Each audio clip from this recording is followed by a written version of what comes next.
പുഴയും കടന്നിൻ്റെ ഇന്നത്തെ എപ്പിസോഡിലേക്ക് എല്ലാവർക്കും സ്വാഗതം. വീഡിയോ ആദ്യമായി കാണുകയാണെങ്കിൽ സപ്പോർട്ട് ചെയ്ത് സബ്സ്ക്രൈബ് ചെയ്ത് ലൈക്ക് ചെയ്യാൻ മറക്കല്ലേ. താൻ ക്ഷേത്രത്തിൽ വെച്ച് കാവേരിയെയും നിവിനെയും കണ്ട കാര്യം രാഗിണി ജയപാലിനോട് പറയുന്നുണ്ട്. അവർ പരസ്പരം കണ്ടിരുന്നില്ലെന്നും പരസ്പരം അവർ കണ്ടിരുന്നെങ്കിൽ നിവിനും കാവേരിയും ഒന്നാവുമായിരുന്നുവെന്നും പുഷ്പവാടിയിലേക്ക് അവളെ അവൻ കൂട്ടിക്കൊണ്ടു വരുമായിരുന്നുവെന്നും അവളുടെയും അവളുടെ കുടുംബത്തിന്റെ മുഴുവൻ പ്രശ്നങ്ങളും നിവിൻ നികത്തി കൊടുക്കുമായിരുന്നുവെന്നും രാഗിണി പറയുന്നുണ്ട്. രാജി ആന്റിയുടെ പണം മുഴുവനും നിവിനുള്ളതല്ലേ അച്ഛാ? രാജി ആന്റിക്ക് എന്നെയല്ലേ വേണ്ടതുള്ളൂ. ഇനി അവൻ കാവേരിയെ സ്വീകരിച്ചാലോ? പിന്നെ അവരെല്ലാം സുഖമായിട്ട് ജീവിക്കു വച്ചാ എന്നവൾ ആദ്യോടെ പറയുന്ന കേൾക്കേ അത് കണ്ട് നിന്റെ അച്ഛൻ ചുമ്മാതിരിക്കുന്നു കരുതുന്നുണ്ടോ നീ എന്ന് ജയപാലൻ ചോദിക്കുക. ഇല്ലച്ചാ, ഞാൻ അതും ആലോചിച്ചു. ദേഷ്യത്തിന് അച്ഛൻ എന്തെങ്കിലും അബദ്ധം കാണിക്കുമെന്നറിയാം. അച്ഛനും കൂടി പോയാൽ പിന്നെ എന്റെ ഭാവി എന്താവും അച്ഛാ എന്ന് സങ്കടത്തോടെ ചോദിച്ചവൾ പകയോടെ പറയുന്നുണ്ട്. എനിക്ക് കിട്ടിയില്ലെങ്കിലും വേണ്ടച്ചാ, അവൾക്ക് കാവേരിക്ക് മാത്രം നിവിനെ കിട്ടരുത്. അത് കേട്ട് ജയപാലനും മോളെ അതൊക്കെ നമുക്ക് തീരുമാനമുണ്ടാക്കാം. എഴുന്നേറ്റേ എന്റെ മോള് വന്ന് വല്ലതും കഴിക്കേ എന്ന് പറഞ്ഞു വിളിക്കേ രാഗിണി വീണ്ടും പറയുന്നുണ്ട്. എന്റെ വിഷമം അതൊന്നുമല്ലച്ചാ. ഇത്രയും സംഭവങ്ങൾക്ക് ശേഷം നിവിനെ ഞാൻ കാണുന്നതല്ലേ. കല്യാണ മണ്ഡപത്തിലെ എന്റെ കഴുത്തിൽ വെച്ച താലി എടുത്തോണ്ട് പോയതല്ലേ അവൻ. ആ സാഹചര്യത്തിലെ ഒരു പെണ്ണിന്റെ അവസ്ഥ എന്താണെന്ന് അവനും ആലോചിക്കണ്ടേ. നിനക്ക് എങ്ങനെയുണ്ട്, സുഖാണോന്നൊരു വാക്ക് ചോദിക്കണ്ടേ അച്ഛാ? അവൻ കാരണം തട്ടി തൂവിപ്പോയ ജീവിതവും കയ്യിൽ പിടിച്ചല്ലേ ഒരു പെണ്ണ് മുന്നിൽ നിൽക്കുന്നത്. അവനുണ്ടാക്കിയ വേദനയുടെയും സങ്കടത്തിന്റെയും അപമാനത്തിന്റെയും ഒക്കെ ഭാരമിരിക്കുക എന്റെ തലയിൽ. എന്നാലും അവൻ അതൊന്നും ഒരു പ്രശ്നമല്ലച്ചാ. അവൻ എപ്പോഴും കാവേരി കാവേരി കാവേരി. ബന്ധുക്കളുടെയും നാട്ടുകാരുടെയും ഒക്കെ മുന്നിൽ വെച്ച് അത്രയൊക്കെ അപമാനിച്ചിട്ടും സ്നേഹം ഭിക്ഷ അയച്ച് പിന്നാലെ ചെല്ലുന്ന എന്നോട് അവൻ പറയുന്നത് എന്താണെന്നറിയോ? എന്ത് വില കൊടുത്തും കാവേരി അവൻ കണ്ടുപിടിക്കുമെന്ന്, എന്നിട്ട് കല്യാണം കഴിച്ച് അവളോടൊപ്പം ജീവിക്കുമെന്ന്. ഞാൻ മരിച്ച പോലും അവന് പ്രശ്നമല്ലെന്ന്. എന്നെ ഓർത്ത് അവന്റെ കണ്ണിന്ന് ഒരു തുള്ളി കണ്ണീര് പൊഴിയില്ലെന്ന് എനിക്ക് മനസ്സിലായച്ചാ എന്നവൾ പറയുന്നതുകൾക്ക് ജയപാലനും ദേഷ്യത്തോടെ ഇരിപ്പാ. രാഗിണിയും സങ്കടത്തോടെ മനസ്സിൽ ഓർക്കുന്നുണ്ട്. ഞാൻ മരിച്ച അവൻ അറിയാനും പോകുന്നില്ല, ഞാൻ ജീവിച്ചതും അവൻ അറിഞ്ഞിട്ടില്ലല്ലോ എന്ന്. ജയപാലനും എന്തോ മനസ്സിലുറപ്പിച്ച് അവിടുന്ന് എഴുന്നേറ്റ് മോള് ഭക്ഷണം കഴിക്കാൻ നോക്ക്, അച്ഛനൊന്ന് പുറത്തു പോയിട്ട് വരാം എന്ന് പറയേ രാഗിണിയും എഴുന്നേറ്റ് അച്ഛാ എങ്ങോട്ടാ പോണേ എന്ന് ചോദിക്കുന്നു. നിവിൻ ജീവിച്ചിരുന്നാലല്ലേ അവൻ കാവേരിയെ കല്യാണം കഴിക്കത്തുള്ളൂ എന്ന് ജയപാലൻ ചോദിക്കുന്നയാൾക്ക് അച്ഛൻ നിവിനെ കൊല്ലാൻ പോവുക എന്ന് രാഗിണിയും ചോദിക്കുന്നുണ്ട്. നീ ജീവിച്ചിരിപ്പുണ്ടോ ഇല്ലയോ എന്ന് പോലും അന്വേഷിക്കാത്ത ഒരുത്തൻ. അവൻ ജീവിച്ചാലും മരിച്ചാലും നിനക്കെന്തുവാടി മോളെ? പോയി ഭക്ഷണം കഴിച്ച് സമാധാനമായിട്ടിരിക്കെ. അച്ഛൻ എല്ലാത്തിനും ഒരു തീരുമാനമുണ്ടാക്കും ചെല്ലെന്ന് പറഞ്ഞ് അവളെ ആശ്വസിപ്പിച്ച് ജയപാലൻ വീട്ടിൽ നിന്നിറങ്ങുകയാണ്. അവിടെ ഹോസ്പിറ്റൽ ബെഡിൽ മയങ്ങിക്കിടക്കുന്ന നിളയുടെ മുടിയിൽ തലോടിക്കൊണ്ടിരിപ്പ ശാരദ. അപ്പുറത്ത് തന്നെ ഒരിടത്ത് കാവേരിയും സങ്കടത്തോടെ ഇരിപ്പ. അപ്പോഴാണ് വിനീത് അങ്ങോട്ട് കയറി വന്ന് നിളമോള് ഉറക്കമാണോ എന്ന് അമ്മയോടായി ചോദിക്കുന്നത്. മോൾക്ക് ചെറിയ ശ്വാസം മുട്ടലുണ്ടായപ്പോ നഴ്സ് വന്ന് ഓക്സിജൻ കൊടുത്തു, പിന്നെ തളർന്ന് മയങ്ങിപ്പോയതാന്ന് ശാരദയും പറയുന്നു. ഓക്സിജനോ എന്ന് അമ്പരപ്പോടെ ചോദിച്ച് അവൻ മയങ്ങി കിടക്കുന്ന നിളയെ സങ്കടത്തോടെ നോക്കി നിൽപ്പാ. തന്റെ നിറഞ്ഞു വന്ന കണ്ണുകൾ തുടച്ച് അവൻ കാവേരിയുടെ അരികിലേക്ക് ചെന്ന് കാവേരി ഒന്ന് പുറത്തേക്ക് വരാവോ എന്ന് ചോദിക്കേ അവൾ സമ്മതിക്കുക. വിനീത് പുറത്തോട്ടിറങ്ങി പോകുമ്പോഴേക്കും കാവേരിയും തന്റെ കണ്ണീരെല്ലാം തുടച്ച് അവന്റെ പുറകെ പോവുകയാണ്. പുറത്തിറങ്ങിയ കാവേരിയും വിനീതേട്ടാന്ന് വിളിച്ച് ചെല്ലുമ്പോഴേക്കും കാവേരി കിഡ്നി വിറ്റ കാശ് കിട്ടുമെന്ന് കേട്ടിട്ടുണ്ട്, ഞാൻ ഈ ഹോസ്പിറ്റലിൽ നിന്ന് അന്വേഷിച്ച് നോക്കട്ടെ എന്ന് ചോദിക്കുക. എന്താ വിനീതേട്ട ഇതൊക്കെ എന്ന് കാവേരി ചോദിക്കുക. എന്താ ചെയ്യേണ്ടതെന്ന് എനിക്ക് അറിയില്ല കാവേരി എന്ന് വിനീതും ടെൻഷനോടെ പറയുന്നുണ്ട്. വിനീതേട്ട പണം പോയിന്ന് കരുതി ആവശ്യമില്ലാത്തതൊക്കെ ചിന്തിച്ച് വിനീതേട്ടന്റെ ആരോഗ്യം കൂടി നശിപ്പിക്കില്ലേ എന്ന് കാവേരിയും പറയുകയാ. ഇനി എന്ത് നശിക്കാനാ കാവേരി, ഞാൻ എന്റെ മണ്ടത്തരം കാരണം നിങ്ങൾ എല്ലാവരും നശിച്ചില്ലേ എന്ന് വിനീതു. പോട്ടെ വിനീതേട്ടാ എന്ന് കാവേരി ആശ്വസിപ്പിക്കേ. ഈ വീർപ്പുമുട്ടൽ എനിക്ക് താങ്ങാൻ പറ്റുന്നില്ല കാവേരി. ഗംഗയോടെ എല്ലാം ഞാൻ തുറന്നു പറയാൻ തുടങ്ങിയതാ, എന്നാ അവൾക്ക് മുമ്പിലെത്തുമ്പോ അതിനുള്ള ധൈര്യം കിട്ടുന്നുമില്ല എന്നവൻ സങ്കടത്തോടെ പറയേ. ഗംഗേച്ചിയുടെ എല്ലാം പറഞ്ഞതുകൊണ്ട് എന്ത് പ്രയോജനം കിട്ടാനാ വിനീതേട്ടാ? ശരിയാ, എല്ലാവരുടെ മനസ്സിലെ സംശയങ്ങളും മാറിക്കിട്ടും. ഹോസ്പിറ്റലിൽ പണമടയ്ക്കാത്തത് എന്താണെന്നുള്ള ചോദ്യം പിന്നീട് ഉണ്ടാവില്ല. പക്ഷേ പിന്നീട് എന്താ ഉണ്ടാവുക? വിനീതേട്ടനും ഗംഗേച്ചിയും വഴക്കിടും. വിനീതേട്ടൻ പറഞ്ഞ പോലെ വിനീതേട്ടൻ എങ്ങോട്ടെങ്കിലും പോവും. ഗംഗേച്ചിയുടെ ജീവിതം പിന്നെ എന്താവും? നിങ്ങളുടെ രണ്ടാളുടെയും ജീവിതം ഇങ്ങനെ ആയല്ലോ എന്നോർത്തുള്ള ആദ്യ കൂടി അമ്മയുടെ ജീവിതവും പെട്ടെന്ന് കത്തിത്തീരും. കുടുംബം മൊത്തം നശിക്കും. നിളയുടെ ഓപ്പറേഷൻ നടക്കുവോ? ഈ കുടുംബത്തിന് എന്ത് ഗുണമാ ഉണ്ടാവാൻ പോകുന്നതെന്ന് പറയും വിനീതേട്ടാ എന്ന് കാവേരി ചോദിക്കേ. അയ്യോ എനിക്ക് പറ്റുന്നില്ല കാവേരി എന്ന് തലയിൽ കൈവച്ച് വിനീത് പറയുക. നിളയെ ഞാൻ എങ്ങനെയാ കാണുന്നതെന്ന് അറിയാലോ. അവൾ ഇങ്ങനെ ഹോസ്പിറ്റൽ ബെഡിൽ കിടക്കുമ്പോ ശ്വാസത്തിന് വേണ്ടി ബുദ്ധിമുട്ടുമ്പോ എന്ന് വിനീത് സങ്കടത്തോടെ പറയേ. നിളയെ കാണുമ്പോ വിനീതേട്ടന് എത്ര വിഷമം ഉണ്ടാവുന്നുണ്ടെങ്കിലും എനിക്ക് എന്ത് വിഷമം ഉണ്ടാവുമെന്ന് ആലോചിച്ചാൽ മതി. പക്ഷേ ആ സങ്കടം മാത്രമല്ല വിനീതേട്ട എന്റെ ഉള്ളിലുള്ളത്, ഒരു തരം എസ്കേപ്പിസം. പ്രശ്നങ്ങളെ ഫേസ് ചെയ്യാതെ അതിൽ നിന്നൊക്കെ ഓടി ഒളിക്കാനുള്ള ഒരു തരം വ്യഗ്രത വിനീതേട്ടനുണ്ടല്ലോ എന്നുള്ളത് ഇപ്പൊ ഞങ്ങൾക്കൊരു ആശ്വാസ. അതും കൂടി ഇല്ലാതാക്കി ഞങ്ങളെ ഒറ്റപ്പെടുത്തണമെന്നാണെങ്കിൽ ആയിക്കോ. അത് വിനീതേട്ടന്റെ ഇഷ്ടം, എനിക്കൊന്നും പറയാനില്ല എന്ന് ദേഷ്യത്തോടെ തീർത്തു പറഞ്ഞ് കാവേരി അവിടുന്ന് പോവുകയാണ്. ആകെ സങ്കടത്തോടെ അവൾ പോകുന്നത് നോക്കി നിൽപ്പാൻ വിനീതും. രാത്രിയാവുമ്പോൾ റോഡ് സൈഡിൽ ബൈക്കിലിരുന്ന് നിവിൻ തന്റെ ഫ്രണ്ട് ശ്രീയെ വിളിക്കുക. ഞാനിപ്പോ ടെമ്പിൾ റോഡിലെ ശ്രീ, നീ കഴിച്ചിട്ട് കിടന്നോ, ഞാൻ വരാൻ അല്പം വൈകും. അതേടാ, കാവേരി അന്വേഷിച്ച് തന്നെയാ ഇതിനടുത്തുള്ളൊരു റോഡിൽ വെച്ചാ വിനീതിനെ ഞാൻ കണ്ടത്. ഇവിടെ എവിടെയോ കാവേരി ഉണ്ടെന്ന് എന്റെ മനസ്സ് പറയുന്നു. ശരിയടാ, ഓക്കെ എന്ന് പറഞ്ഞ് നിവിൻ കോൾ വെക്കുമ്പോഴാണ് ജയപാലൻ തന്റെ കാറിൽ അങ്ങോട്ട് വരുന്നത്. അവന്റെ കരികിലെത്തുന്ന ജയപാലനും ദേഷ്യത്തോടെ ഹെഡ്ലൈറ്റ് അവന്റെ മുഖത്തേക്ക് അടിച്ചു നിൽപ്പാ.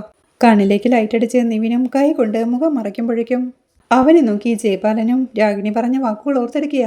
ഞാൻ മരിച്ചാലും അവന് പ്രശ്നമില്ലെന്ന്, എന്നെ ഓർത്ത് അവന്റെ കണ്ണീന്ന് ഒരു തുള്ളി നീര് പൊഴിയില്ലെന്ന് എനിക്ക് മനസ്സിലായച്ചാ. എനിക്ക് കിട്ടിയില്ലെങ്കിൽ വേണ്ടച്ചാ, അവൾക്ക് കാവേരിക്ക് മാത്രം നിവിനെ കിട്ടരുത് എന്നൊക്കെ രാഗിണി പറഞ്ഞതോർക്കെ ജയപാലനും കാറിന്റെ ലൈറ്റ് ഓഫ് ചെയ്ത് കാറിൽ നിറങ്ങുക. ആരാ കാറിൽ നിറങ്ങുന്നതെന്ന് നോക്കിയിരിപ്പാ നിവിനും. ജയപാലൻ അവന്റെ മുന്നിലേക്ക് വരുമ്പോഴേക്കും നിവിനും ബൈക്കിൽ നിന്ന് എഴുന്നേറ്റ് ജയപാലനെ തന്നെ നോക്കി നിൽപ്പാ. ജയപാലനും ഒരു ചിരിയോടെ അവന്റെ അരികിലേക്ക് ചെന്ന് എന്തുണ്ടടാ നിവിൻ മോനെ വിശേഷങ്ങളൊക്കെ എന്ന് ചോദിക്കേ. ഇതെന്താ അങ്കിളെ, ഫുൾ ഫാമിലി ആയിട്ട് എന്റെ പുറകെ ഇറങ്ങിയിരിക്കുകയാണോ, നിങ്ങൾക്കൊന്നും വേറെ പണിയില്ലേ എന്ന് നിവിനും ചോദിക്കുന്നുണ്ട്. അത് കേൾക്കെ ജയപാലനും കൊച്ചിയിൽ പഠിക്കാൻ പോണെന്ന് പറഞ്ഞ് വീട്ടിൽ നിന്നിറങ്ങിയ നിനക്കെ ഞങ്ങളെയൊക്കെ തിരുവനന്തപുരത്ത് വെച്ച് കാണുമ്പോൾ ഒരു ചമ്മലും വിഷമവും ഒക്കെ ഉണ്ടാവുന്നതേ സ്വാഭാവികമാ. പക്ഷെ അത് ഞങ്ങളുടെ കുറ്റമല്ല. ഈ തിരുവനന്തപുരം നിനക്ക് പതിച്ചു കിട്ടിയിട്ടൊന്നും ഇല്ലല്ലോ എന്ന് ജയപാലൻ ചോദിക്കുന്നുണ്ട്. അത് തന്നെയാ അങ്കിളെ എനിക്കും പറയാനുള്ളത്. ഈ തിരുവനന്തപുരം നിങ്ങൾക്കും പതിച്ചു കിട്ടിയതൊന്നുമല്ലല്ലോ എന്ന് നിവിൻ ചോദിക്കേ. കൊള്ളാം, ചെക്കൻ അങ്ങ് കയറി വല്ലാതങ്ങ് വളർന്നല്ലോ. നിന്റെ വായിലെ പാൽക്കുപ്പി വെച്ച് തന്ന കയ്യ ഇത്. ഇതേ കൈകൊണ്ട് തന്നെ നിനക്ക് വായിക്കരിയിടാൻ ഇടവരുത്തരുത്. അമ്മാവൻ മരുമകൻ സെന്റിമെന്റ്സ് ഒന്നും എനിക്കിപ്പോ ഇല്ലാന്ന് നീ ഓർത്തോ എന്ന് ജയപാലും പറയുന്നുണ്ട്. ഈ അങ്കിളിന് ഇത് എന്തിന്റെ കേടാ, എന്റെ പിന്നാലെ നടന്ന് എന്തിനെങ്ങനെ ശല്യപ്പെടുത്തുന്നെന്ന് നിവിനും ചോദിക്കുക. നീ ആരടാ, പുഷ്പവാടിയിലെ ഒറ്റ കൊമ്പനോ? എടാ, അമ്പലത്തിൽ വെച്ച് കണ്ടപ്പോഴേ നീ എന്റെ മോളോട് എന്തുവാടാ പറഞ്ഞത് എന്ന് ജയപാലൻ ചോദിക്കേ. അങ്കിളിനോട് പല തവണ പറഞ്ഞ് തോറ്റ കാര്യം തന്നെയാ. ഞാൻ കല്യാണം കഴിക്കുന്നുണ്ടെങ്കിൽ അത് കാവേരിയെ മാത്രമായിരിക്കുമെന്ന്, ഞങ്ങൾ ഒരുമിച്ച് ജീവിക്കുമെന്ന്. അതുകൊണ്ട് അങ്കിളിന്റെ മോളോട് രാഗിണിയോട് പോയി വേറെ പണി നോക്കാൻ പറ എന്ന് നിവിനും പറയുന്നുണ്ട്. അതിനു വേണ്ടിയുള്ള നാടകമാണല്ലോ നീയും കാവേരിയും കൂടി നടത്തിയത്. എടാ, നീ അടങ്ങി ഒതുങ്ങി നല്ല കുട്ടിയായി അണിഞ്ഞൊരുങ്ങി കല്യാണ മണ്ഡപത്തിലേക്ക് വന്നിരിക്കുന്നു. പിന്നാലെ നിന്റെ മറ്റവള് വന്ന് കല്യാണം മുടക്കുന്നു.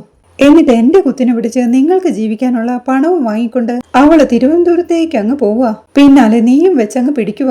ഞങ്ങളൊക്കെ എന്താടാ മണ്ടന്മാരെന്ന് കരുതിയോ എന്ന് ജയപാലൻ ദേഷ്യത്തോടെ ചോദിക്കേ. നിവിനും ഒരു ചിരിയോടെ സഹതാപമുണ്ട് അങ്കിളെ, നിങ്ങളുടെ ചീഞ്ഞ തലച്ചോറിനെ ഇതിൽ കൂടുതലൊന്നും ചിന്തിക്കാനുള്ള ശേഷിയില്ല എന്നവൻ പരിഹാസത്തോടെ പറയുന്നുണ്ട്. ജയപാലിനെ വെറും രോമമാക്കി കളഞ്ഞല്ലോടാ നീ. എടാ, അരവിന്ദിന്റെ കുടുംബത്തിൽ നിന്ന് ആ ഹൃദ്രോഗം ബാധിച്ച കുട്ടി മാത്രമേ ഇനി എന്റെ കഴുത്തിന് പിടിക്കാനും പുലഭ്യം പറയാനും ബാക്കിയുള്ളേ. ഇത്രയൊക്കെ ചെയ്തിട്ട് നീ കാവേരിയുടെ കൂടെ സുഖമായിട്ടങ്ങ് ജീവിക്കാന്ന് കരുതിയോ എന്ന് ജയപാലൻ ചോദിക്കേ. എന്റെ ജീവിതമല്ലേ അങ്കിളെ, അത് എന്റെ തീരുമാനമാ. മുമ്പ് എന്റെ അച്ഛനെയും അമ്മയെയും സ്വാധീനിച്ച നിങ്ങൾ എന്നെ നിയന്ത്രിച്ചോണ്ടിരുന്നത് ആ ചരടെ ഇപ്പൊ നിങ്ങളുടെ കയ്യിൽ ഇല്ലാന്നോർത്തോ. No, I am a free bird. എനിക്ക് ഇഷ്ടമുള്ള പോലെ ഇഷ്ടമുള്ള ആളുടെ കൂടെ ഞാൻ ജീവിക്കും എന്ന് നിവിനും തീർത്തു പറയുന്നുണ്ട്. എടാ, അങ്ങനെ നീ എന്റെ മകളെ അങ്ങ് അവഗണിച്ചു കളയാനാണെങ്കിലേ എടാ പിന്നെ ഞാൻ എന്തിനാടാ ജീവിച്ചിരിക്കുന്നേ എന്ന് ജയപാലൻ ചോദിക്കേ. ചിരിയോടെ നിവിനും ഇപ്പോഴെങ്കിലും അങ്കിളിന് തിരിച്ചറിവുണ്ടായല്ലോ. താങ്ക് ഗോഡ് എന്ന് പറഞ്ഞ മുകളിലേക്ക് നോക്കി കൈകൂപ്പി. നിങ്ങളുടേത് ഒരു പാഴ് ജന്മമാങ്കിളെ. ദേ, ഈ പടുമരം നീങ്ങിക്കിട്ടിയാൽ നിങ്ങളുടെ മകളുടെ ജീവിതമെങ്കിലും നന്നാവും എന്ന് പറഞ്ഞവൻ തന്റെ ബൈക്കിലേക്ക് കയറി. ആ അങ്കിളെ, പിന്നെ നിങ്ങളുടെ ആ മകളുണ്ടല്ലോ, അവൾക്ക് ഭ്രാന്ത. അക്കാര്യം അവൾക്കും നിങ്ങൾക്കും മാത്രമേ മനസ്സിലാവാത്തതുള്ളൂ. നെല്ലിക്ക തളമൊക്കെ ഫലിക്കുന്ന സമയം കഴിഞ്ഞു. ചങ്ങലക്കിട്ട് പൂട്ടിയിട്ടില്ല എന്നുണ്ടെങ്കിൽ നാട്ടുകാര് തല്ലിക്കൊല്ലും. ഈ അങ്കിളിനെ കൊണ്ട് പൂട്ടാൻ പറ്റിയില്ലെങ്കിൽ ദയവ് ചെയ്ത് എന്റെ പിന്നാലെ വിടരുത്. പോറ്റാൻ പറ്റുന്നില്ലെങ്കിലേ കഴുത്തിൽ കല്ല് കെട്ടി കയത്തിൽ താഴ്ത്ത് എന്ന് പറഞ്ഞവൻ തന്റെ വണ്ടിയുമെടുത്ത് പോകുമ്പോഴേക്കും ജയപാലനും ദേഷ്യം സഹിക്കാനാവാതെ അവൻ പോകുന്നത് നോക്കി നിൽപ്പാ. അച്ഛൻ എങ്ങോട്ട് പോയെന്നറിയാതെ രാഗിണിയും പെട്ടെന്ന് റെഡിയായി കാറിന്റെ ഡ്രൈവിംഗ് സീറ്റിലേക്ക് കയറി അച്ഛന്റെ മൊബൈലിലേക്ക് വിളിക്കുന്നുണ്ട്. ജയപാലൻ അവളുടെ കോളെടുത്ത് എനിക്ക് അവനെ കെട്ടിമോളെ, ടെമ്പിൾ റോഡിൽ ഉണ്ടവൻ എന്ന് പറയേ.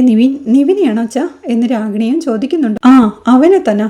മോളുടെ എല്ലാ ടെൻഷനുമേ ഈ രാത്രി കൊണ്ടങ്ങ് തീരാൻ പോവുക. കാവേരി എന്നല്ല ആരെയും കല്യാണം കഴിക്കാൻ അവൻ ഈ ഭൂമിക്ക് മുകളിൽ ഉണ്ടാവൂല എന്ന് ജയപാലൻ പറയുന്നവൾക്ക് പരിഭ്രമത്തോടെ രാഗിണിയും അയ്യോ അച്ഛാ വേണ്ട, നിവിനെ കൊല്ലണ്ടച്ചാ, അവന് എനിക്ക് വേണമെന്ന് സങ്കടത്തോടെ പറയുന്നുണ്ട്. പക്ഷെ അവന് നിന്നെ വേണ്ടല്ലോടി എന്ന് ജയപാലൻ ചോദിക്കേ. പ്ലീസ് അച്ഛാ, അവനെ കൊല്ലണ്ട എന്ന് രാഗിണി അപേക്ഷിക്കേ. നിന്റെ ജീവിതത്തിലെ ഒരു പുഴുക്കുത്താടി അവൻ. ഇനി അവൻ വേണ്ട, ജീവിക്കാനുള്ള ലാസ്റ്റ് ചാൻസും അവൻ തന്നെ പാഴാക്കി എന്ന് ജയപാലൻ തീർത്തു പറയുന്നത് കേൾക്കേ. പ്ലീസ് അച്ഛാ പ്ലീസ് എന്ന് രാഗിണിയും അപേക്ഷിക്കുന്നുണ്ട്. എടി, അവനെ നിന്റെ മനസ്സിൽ പ്രതിഷ്ഠിച്ചത് ഞാനാ. നിന്റെ മനസ്സിൽ നിന്ന് അവനെ പിഴുതുകളയാൻ അച്ഛൻ ഈ ഒരു വഴിയെ കാണുന്നുള്ളൂ. അവന്റെ ചിതയിൽ ചവിട്ടി മാത്രമേ എന്റെ മോൾക്ക് ഇനിയൊരു ജീവിതമുള്ളൂ. അച്ഛൻ ചെയ്തത് ശരിയാണെന്നേ നാളെ സമാധാനമായിട്ട് ചിന്തിക്കുമ്പോൾ നിനക്ക് പിടികിട്ടിക്കോളും എന്നച്ഛൻ പറയുന്നവൾക്ക് അച്ഛ അച്ഛ എന്ന് പരിഭ്രമത്തോടെ വിളിക്കുകയാണ് രാഗിണിയും. ഇങ്ങനെ വിളിക്കണ്ട നീ, അതുകൊണ്ട് ഒരു പ്രയോജനവുമില്ലെന്ന് ജയപാലനും. അച്ഛ വെക്കില്ലേ വെക്കില്ലേ പ്ലീസ് എന്നൊക്കെ രാഗിണി പറയുന്നുണ്ടെങ്കിലും ജയപാലൻ പെട്ടെന്ന് ആ കോൾ കട്ട് ചെയ്യുക. രാഗിണിയും പരിഭ്രമത്തോടെ തന്റെ കാറുമെടുത്ത് അവിടുന്ന് പോവുകയാ. ജയപാലനും ചില ഉറച്ച തീരുമാനങ്ങളോടെ കാറെടുത്ത് പോവുകയാ.